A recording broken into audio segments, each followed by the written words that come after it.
हैं अपना उत्तराखंड में, आपके साथ अर्चना कौशल। बुलेटिन की शुरुआत करेंगे बड़ी खबर के साथ। देहरादून से जानकारी आपको देते चले। मुख्यमंत्री त्रिवेंद्र कर रहे घोषणाओं की समीक्षा।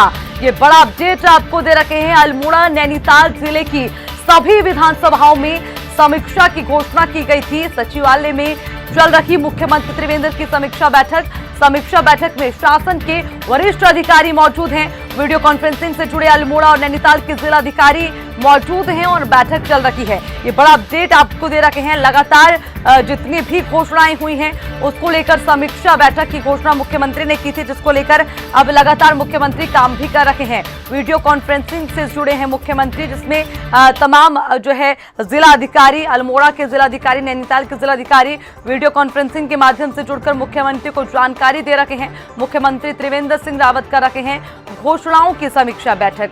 बताते चले, अल्मोड़ा नैनीताल जिले की सभी विधानसभाओं की घोषणा की गई थी और उसी के बाद उसकी समीक्षा की जा रही है।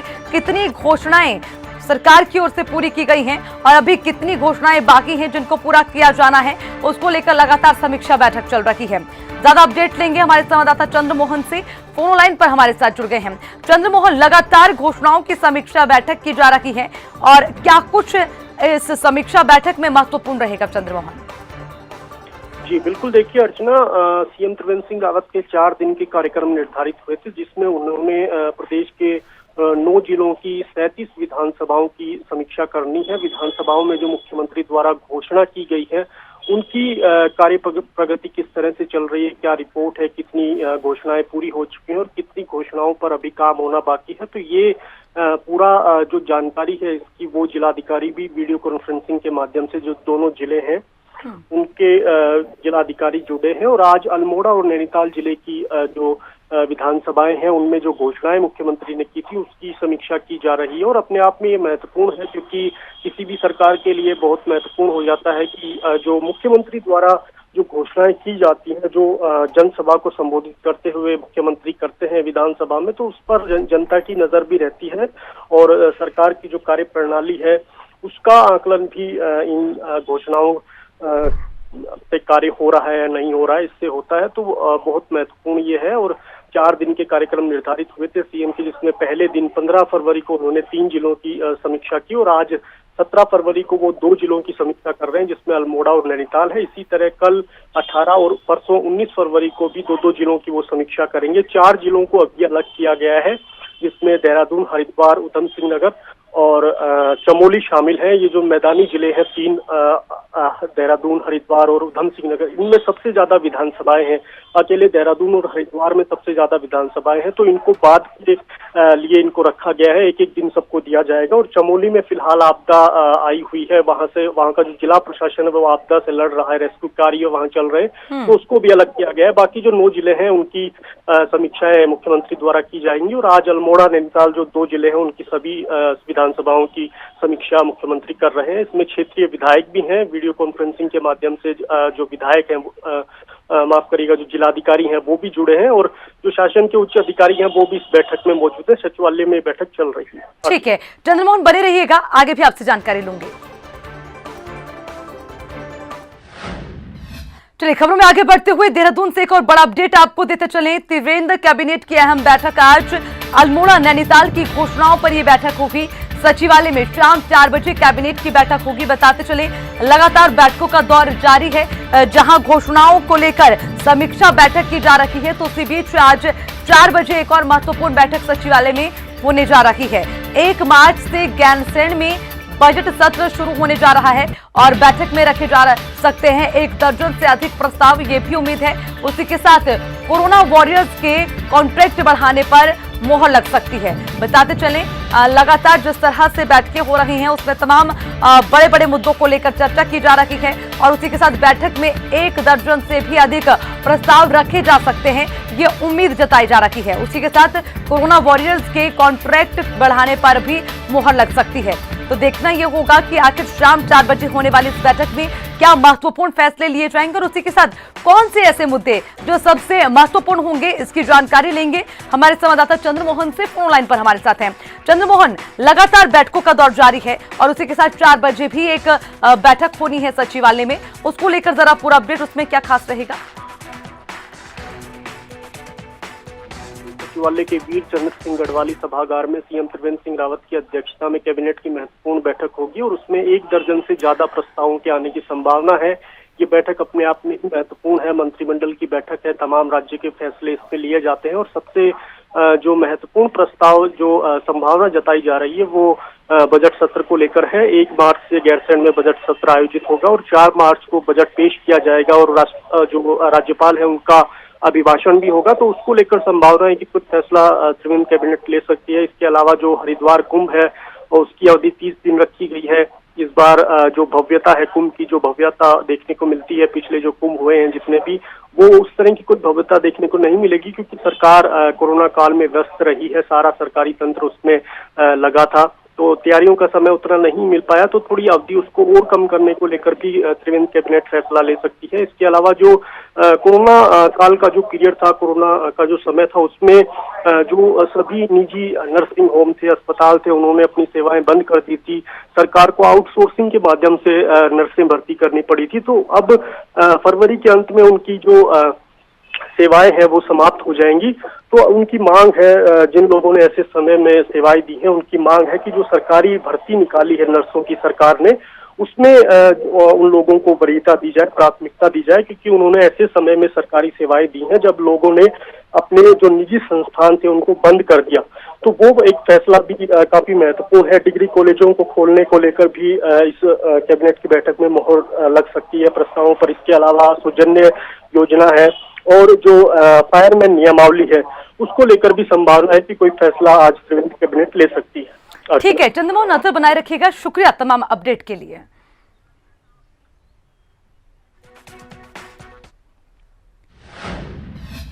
त्रिवेंद्र सरकार के खिलाफ कांग्रेस चार्जशीट तैयार करने जा रही है और कल इस संबंध में प्रदेश अध्यक्ष प्रीतम सिंह की अध्यक्षता में बैठक आयोजित की जाएगी। बैठक में चार्जशीट कमेटी के सभी सदस्य भी उपस्थित रहेंगे। तो वहीं पर कांग्रेस प्रदेश अध्यक्ष प्रीतम सिंह ने यह भी बताया है कि चार्जशीट में राज्यव्यापी मुद्दों के साथ विधानसभावार और जिलावार मुद्दों को तवज्जो दी जाएगी। इसके अलावा कांग्रेस ने अपने सभी जिलाध्यक्षों को मुद्दे चिन्हित करने के निर्देश दिए हैं।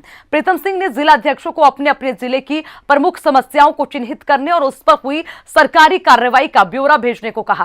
साथ ही 2017 में बीजेपी के चुनावी वायदे और वर्तमान सरकार के जरिए उन पर किए गए अमल को लेकर रिपोर्ट मांगी। कांग्रेस ने सरकार के 4 साल के कार्यकाल के खिलाफ चार्जशीट देने का फैसला किया है और यह सरकार के गठन के 4 साल पूरे होने पर जारी की जाएगी।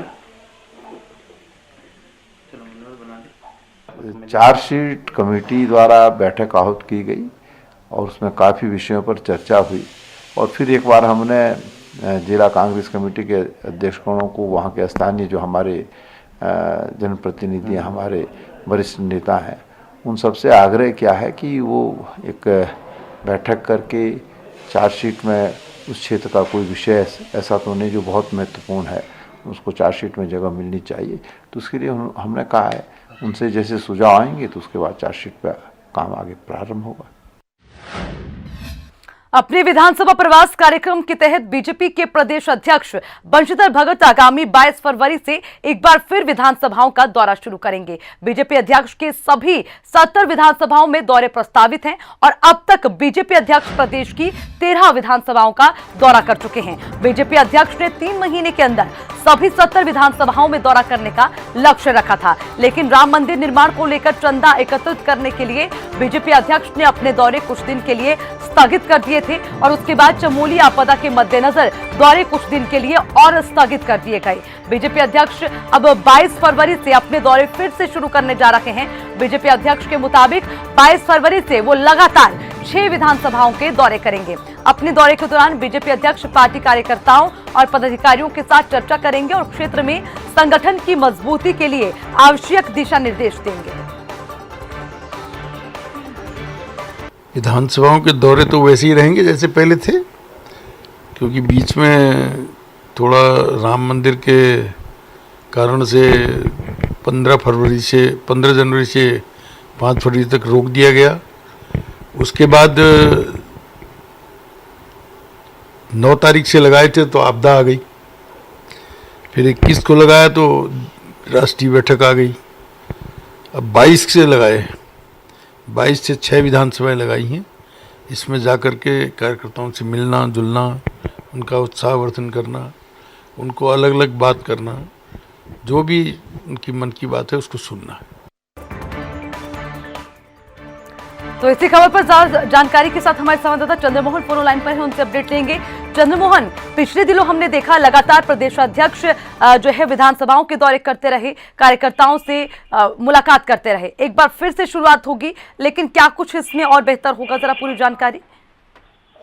अर्चना, देखिए, पिछले साल दिसंबर महीने की 5 तारीख को राष्ट्रीय अध्यक्ष जेपी नड्डा उत्तराखंड आए थे और अपने दौरे के दौरान उन्होंने जो प्रदेश संगठन है उनके साथ तमाम बैठकें की थी और साथ ही कैबिनेट मंत्रियों को भी निर्देश दिए गए थे कि वो अपने जो प्रभार के जिले हैं उनमें दौरा करें और प्रदेश नेतृत्व को भी निर्देश दिए गए थे कि वो भी सभी जिलों में दौरा करें। जिसके बाद प्रदेश अध्यक्ष बंशीधर भगत ने एक कार्यक्रम बनाया था कि सभी 70 विधानसभाओं में दौरा करेंगे और 3 महीने का समय उसमें रखा गया था और अब तक 13 विधानसभा ही कवर कर पाए हैं प्रदेश अध्यक्ष बंशीधर भगत, क्योंकि 15 जनवरी से लेकर 5 फरवरी तक कार्यक्रम इसलिए स्थगित कर दिए गए क्योंकि जो संगठन है, प्रदेश संगठन है, उन्होंने राम मंदिर के निर्माण को लेकर सहयोग अपना करना चाहा और चंदा इकट्ठा करने के लिए जो है वो जो कार्यक्रम प्रस्तावित थे उनको स्थगित किया गया। उसके बाद 7 फरवरी को प्रदेश में जो चमोली जिला है उसमें आपदा आई, उसके मद्देनजर कार्यक्रम स्थगित हो गए। लेकिन अब एक बार 22 फरवरी से दोबारा से प्रदेश अध्यक्ष बंशीधर भगत जो अपने पूर्व में निर्धारित कार्यक्रम है सभी विधानसभाओं में उनके दौरे लगे हैं तो उनको करेंगे। 22 फरवरी से लगातार वो 6 विधानसभाओं में जाएंगे और उसके बाद आगे किन विधानसभाओं में उनको जाना है। 70 विधानसभाएं हैं प्रदेश की और सभी विधानसभाओं में वो जाएंगे। विधानसभा में जो पार्टी के कार्यकर्ता हैं, पदाधिकारी हैं, उनके साथ वो बातचीत करेंगे और साथ ही क्षेत्र में जो संगठन की मजबूती के लिए क्या और बेहतर किया जा सकता है, इन तमाम मुद्दों पर वो कार्यकर्ताओं के साथ चर्चा करेंगे और 22 फरवरी से ये दौरे एक बार दोबारा से शुरू होने जा रहे हैं। अर्चना, ठीक है चंद्रमोहन, बहुत बहुत शुक्रिया तमाम जानकारी के लिए। चलिए खबरों में आगे बढ़ते हुए चमोली से बड़ा अपडेट आपको देते चले। चमोली आपदा में अब तक 58 शव बरामद हो गए हैं। तपोवन टनल से रिकवर हो चुके हैं 11 शव। अब तक 30 शवों की हुई है शिनाख्त और टनल से फिर निकाला जा रहा है मलबा।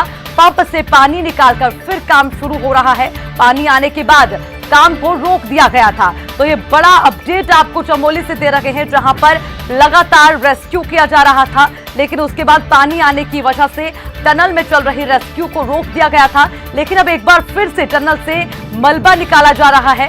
रेस्क्यू का काम भी जारी कर दिया गया है। पंप से पानी निकालकर फिर से काम शुरू हो चुका है। आपदा में अब तक 58 शव बरामद किए गए हैं। ये बड़ा अपडेट आपको दे रखे हैं और लगातार रेस्क्यू कर रही है रेस्क्यू टीमें।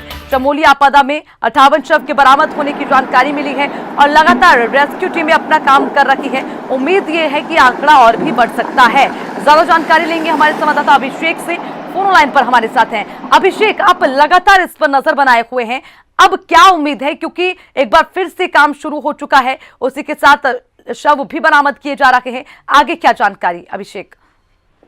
जी देखिए, जब से चमोली जनपद में ये देवी आपदा का प्रकोप देखने के लिए मिला, तभी से लोगों को बचाने के लिए निरंतर रेस्क्यू अभियान जो है वो जारी है। अब तक जो टनल थी उसमें से 11 शव बरामद कर लिए गए हैं। 206 लोग अभी भी लापता बताए जा रहे हैं। 58 शव टोटल बरामद कर लिए गए हैं इस आपदा में से, जिसमें से 11 शव टनल में से बरामद किए गए हैं और अभी भी 146 लोग जो हैं वो मिसिंग है। 206 लोगों में से 58 शव बरामद हो गए हैं। आज 10:36 पर एक मानव अंग भी बरामद किया गया है। अब तक कुल मानव अंगों की जो संख्या है वो 25 हो गई है। ठीक है। टनल में पानी भर गया था, जिस वजह से कुछ देर के लिए रेस्क्यू थोड़ा सा बाधित भी हुआ और अब पंप के द्वारा पानी निकाल करके दोबारा से जो रेस्क्यू है वो सुचारू कर दिया गया है। अभी तक टनल में से 11 शव बरामद कर लिए गए हैं। टोटल 12 शवों का जो आंकड़ा है वो 58 पहुंच चुका है। अभिषेक, आप लगातार नजर बनाए रखिएगा, आगे भी आपसे इस मामले पर अपडेट लेंगे। शुक्रिया जानकारी के लिए।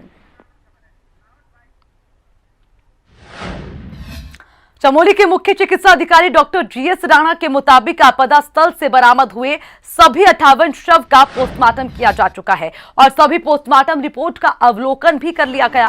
पोस्टमार्टम रिपोर्ट के मुताबिक सभी की मौत फेफड़ों में मिट्टी और पानी भरने के कारण हुई। मुख्य चिकित्सा अधिकारी ने कहा है कि आपदा में मरने वालों की मौत का कारण गलत प्रसारित किया जा रहा है। डिप्टी सीएमओ ने गलती से मीडिया को मरने वालों की मौत का कारण कुछ और बता दिया। पोस्टमार्टम रिपोर्ट में जो चोटें सामने आई हैं, ऐसी परिस्थिति में कोई भी व्यक्ति आधे घंटे से ज्यादा जीवित नहीं रह सकता।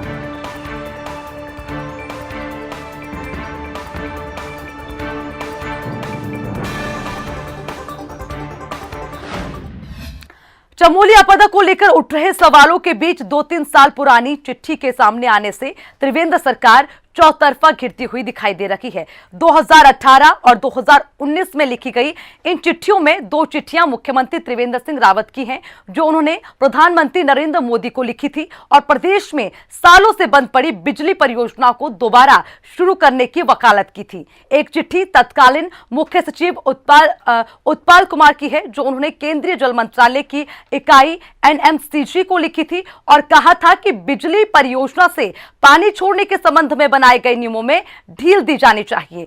पानी की यानी कि जल धारा के प्रवाह को कम कर देना चाहिए। अब आगे की इस रिपोर्ट में जानकारी देखिए। आपदा के बाद चिट्ठियों ने बढ़ाई उत्तराखंड सरकार की आफत। त्रिवेंद्र सरकार ने की थी जल का प्रवाह कम करने की वकालत। सीएम त्रिवेंद्र ने केंद्र सरकार से कहा था कम कर दो जल की धार। हो रहा है करोड़ों का नुकसान, प्रदेश पर पड़ रही है आर्थिक मार। चमोली में राहत बचाव कार्य में सामने आई बद इंतजामी को लेकर उत्तराखंड सरकार पहले ही फजीहत झेल रही है और अब परियोजनाओं को लेकर सामने आई कुछ चिट्ठियों ने त्रिवेंद्र सरकार की मुसीबत को और ज्यादा बढ़ा दिया है। दरअसल एक तरफ सरकार दावा कर रही है कि वो उत्तराखंड की प्राकृतिक संपदा को बरकरार रखने के लिए प्रतिबद्ध है और दूसरी तरफ 2 साल पहले केंद्र सरकार को लिखी गई चिट्ठियों में त्रिवेंद्र सरकार पहाड़ों में परियोजनाओं की वकालत करती दिखाई दे रही है। चिट्ठियों में त्रिवेंद्र सरकार ने केंद्र सरकार से कहा था कि बिजली परियोजनाओं से पानी छोड़ने के संबंध में बनाए गए नियमों में ढील दी जानी चाहिए, क्योंकि इससे प्रोजेक्ट को हजारों करोड़ रुपए का नुकसान हो रहा है। पहली चिट्ठी मुख्यमंत्री त्रिवेंद्र सिंह रावत ने 8 अगस्त 2018 में लिखी थी, जिसमें उन्होंने प्रधानमंत्री नरेंद्र मोदी को उत्तराखंड में विद्युत परियोजनाओं की संभावनाओं की जानकारी दी थी। साथ ही जिन परियोजनाओं पर रोक लगी है उन्हें फिर से शुरू करने का निवेदन किया था। दूसरी चिट्ठी 13 मार्च 2019 को लिखी गई थी। इस चिट्ठी में मुख्यमंत्री त्रिवेंद्र सिंह रावत ने बिजली परियोजनाओं की वकालत की थी। मुख्यमंत्री त्रिवेंद्र सिंह के अलावा तत्कालीन मुख्य सचिव उत्पल कुमार की चिट्ठी भी सामने आई। 4 जनवरी 2019 में लिखे अपने पत्र में तत्कालीन मुख्य सचिव ने यह कहा था कि जल संसाधन, नदी विकास एवं गंगा संरक्षण मंत्रालय की ओर से निर्धारित पर्यावरणीय प्रवाह यानी कि ई फ्लो की वजह से परियोजनाओं को लगभग 25% का घाटा होगा, जिससे ज्यादातर परियोजनाएं काम नहीं कर पाएंगी और इससे उत्तराखंड को तकरीबन 3,500 करोड़ रुपए का नुकसान होगा। इसलिए प्रवाह को कम कर देना चाहिए। उत्तराखंड सरकार ने पर्यावरणीय प्रवाह के संबंध में एनजीटी के आदेश को भी लागू न करने की इच्छा जताई थी। गौरतलब है कि जनवरी 2019 में ऊर्जा पर आई संसद की स्थायी समिति की रिपोर्ट में भी ये कहा गया था कि उत्तराखंड सरकार ने प्रवाह को लेकर आपत्ति जताई थी। उत्तराखंड सरकार ने कहा था कि जल मंत्रालय ने जो 20 से 30% ई फ्लो की घोषणा की है वो बहुत ज्यादा है। अगर एनजीटी के आदेश को भी लागू करते हैं तो पुरानी क्षमता के आधार पर ही 120 करोड़ रुपए का वार्षिक नुकसान होगा। नया आदेश जल विद्युत क्षेत्र को पूरी तरह खत्म कर देगा, क्योंकि ये नियम गंगा के ऊपरी क्षेत्र में लागू होते हैं। इसलिए उत्तराखंड को ही इसका सबसे ज्यादा नुकसान भुगतना पड़ेगा। इन चिट्ठियों के सामने आने के बाद त्रिवेंद्र सरकार विपक्ष के निशाने पर आ गई। हालांकि इस मामले में बीजेपी अपने अलग ही तर्क दे रही है। ये रोज की घटनाएं नहीं, ये कभी हो ही जाती है। अब ये भी लगना चाहिए और आपदा से भी हमको बचना है, इसके लिए परीक्षण करके काम करना चाहिए। परीक्षण कर लिया जाए पहाड़ों का भी, नदियों का भी, कहाँ पर लग सकता है उसके ठीक जगह का चयन करके तब लगना चाहिए। सरकार को जो है साइंटिफिक वे में जो है तमाम उन चीज़ों को देखते हुए जिस तरीके से चमोली की घटना है ये दोबारा घटित ना हो, उसके लिए जो कुछ करने की आवश्यकता उसको मद्देनजर रखते हुए करें ताकि दोबारा ऐसी घटना ना घटे। तो अब सरकार को ये तय करना है कि विद्युत उत्पादन किस कीमत पर चाहिए, यहाँ के इकोलॉजी के, हिमालय के, यहाँ के निवासियों के, ये तय सरकार को करना है। और हम सरकार से आग्रह करते हैं कि कम से कम बांध ऊंचाई वाले स्थानों पर बने। अब सवाल है कि क्या त्रिवेंद्र सरकार की वकालत प्रकृति के साथ खिलवाड़ नहीं है? जल के प्रवाह को कम करने की वकालत करना क्या आपदा को न्योता देने जैसा नहीं है?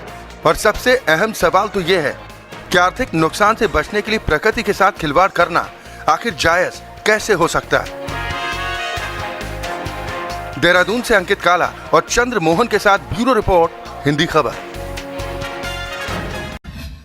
खबर ऋषिकेश से है। बसंत पंचमी के पावन पर्व पर नरेंद्र नगर स्थित राजघराने में उत्तराखंड की चार धाम यात्रा के प्रमुख धाम बद्रीनाथ धाम के कपाट तिथि की घोषणा कर दी गई है। पूरे विधि विधान और पूजा पाठ के साथ तीर्थ पुरोहितों ने घोषणा की।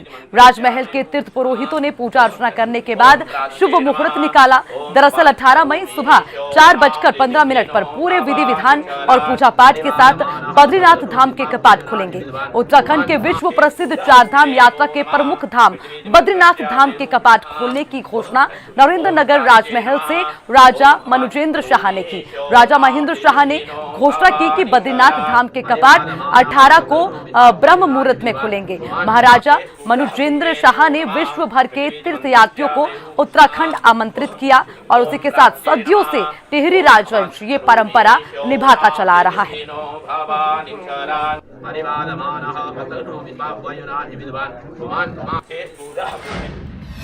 तो वहीं उत्तराखंड में बढ़ती महंगाई पर सियासत गर्मा गई है। कांग्रेस ने राज्य भर में केंद्र और राज्य सरकार के खिलाफ जमकर विरोध प्रदर्शन किया, तो वहीं कांग्रेस प्रदेश अध्यक्ष प्रीतम सिंह ने केंद्र और राज्य सरकार पर हमला करते हुए कहा कि सत्ता में आने से पहले सरकार ने बहुत हुई महंगाई की मार, अब की बार मोदी सरकार का नारा दिया, लेकिन चुनाव जीतने के बाद सरकार इस नारे को भूल गई। और लेकिन आज रसोई गैस, पेट्रोल डीजल समेत खाद्य पदार्थों के दाम लगातार बढ़ रहे हैं, लेकिन सरकार जनता को महंगाई से निजात दिलाने के लिए कोई कार्य नहीं कर रही। लेकिन कांग्रेस सरकार के खिलाफ आंदोलन करती रहेगी। सत्ता में बैठे हुए लोगों ने, चाहे लोकसभा का चुनाव हुआ या किसी राज्य की विधानसभा का चुनाव हुआ, एक ही नारा बुलंद करने का काम किया कि बहुत ही महंगाई की मार, अब की बार भाजपा सरकार आई, प्रचंड बहुमत के साथ आई, लेकिन महंगाई अपने चरम पर है। आए दिन गैस के दाम बढ़ रहे हैं, पेट्रोल के दाम बढ़ रहे हैं, डीजल के दाम बढ़ रहे हैं। गरीब आदमी का जीना दुर्लभ हो गया है। एक और कोरोना की महामारी से जंग लड़ रहा है, दूसरी ओर जो है महंगाई से वो जंग लड़ने का काम कर रहा है। जो वादा सरकार ने किया था उसके विपरीत सरकार आचरण कर रही है। और इस विषय को जो है हमने सदन में भी उठाया, सदन के बाहर भी जो है हम लगातार महंगाई के विरोध में धरना प्रदर्शन करने का काम कर रहे हैं, लेकिन सरकार के कान पर जूं नहीं रेंग रहे है। और निश्चित रूप से इसको हम एक बड़े आंदोलन के रूप में परिवर्तित करने का काम करें। उत्तराखंड कांग्रेस द्वारा महंगाई को लेकर किए गए विरोध प्रदर्शन पर कटाक्ष करते हुए बीजेपी के प्रदेश अध्यक्ष बंशीधर भगत ने कहा कि कांग्रेस को खुद के कार्यकाल के दौरान की गई महंगाई भी याद कर लेनी चाहिए। कांग्रेस सरकार में पेट्रोल डीजल से लेकर प्याज के दाम आसमान छू रहे थे। बंशीधर भगत ने कहा कि तेल की कीमतें कच्चे तेल की कीमतों पर आधारित होती हैं। मोदी सरकार महंगाई पर अंकुश लगाने के लिए पूरी तरह से प्रतिबद्ध है। जैसे ही कच्चे तेल की कीमतों में गिरावट आएगी, पेट्रोल डीजल की कीमतें भी कम कर दी जाएगी। वैसे उनको और काम कुछ नहीं है, यही काम है उनके लिए, तो ये करना ही चाहिए उनको। लेकिन एक बार उनको अपने गृहवान में भी झांकना चाहिए। आज जो इतने सालों बाद की महंगाई है, ये महंगाई आज से 10 साल पहले, 15 साल पहले कांग्रेस के जमाने में हो गई थी। प्याज के लिए कितना हंगामा हुआ, डीजल के लिए, पेट्रोल के लिए कितना हंगामा हुआ, वो भूल रहे शायद। मेरा ये कहना है कि तेल के दाम की वृद्धि कच्चे तेल के आधार पर होती है। कच्चा तेल महंगा होता है तो तेल महंगा हो जाता है। माननीय प्रधानमंत्री जी पूरी कोशिश कर रहे हैं कि महंगाई पर लगाम लगे, हर चीज लिमिट में रहे, उसके लिए प्रयास किए जा रहे हैं। मेरे साथ इस बुलेटिन में इतना ही। खबरों को पढ़ने के लिए हिंदी खबर की वेबसाइट www.hindikhbar.com पर विजिट करें। नमस्कार।